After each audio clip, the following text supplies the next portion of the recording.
Begira, azken pare bat urtetan joango zela etzela joango, ez dakit, norabaiteko antzerkitxoa ikusi dugu, ezta?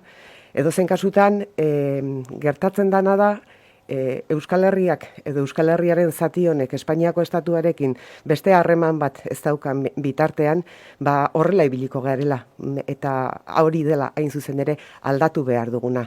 Herri honen gehiengo handi batek, 70%ak baino gehiagok, azken naziometroaren arabera esan du bere etorkizuna erabaki egin nahi duela. Egunerokoan gertatzen diren gauzen inguruan erabaki nahi, eta baita Espainiako estatuarekin zer nolako harreman izan nahi duen ere erabaki egin nahi duela.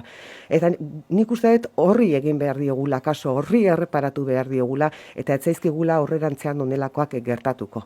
Guk geurea jendea zaintzeko behar ditugun erraminta soberanoak baldin badauzkagu, ez gara ibiliko joan behar duen edo ez duen joan beharko.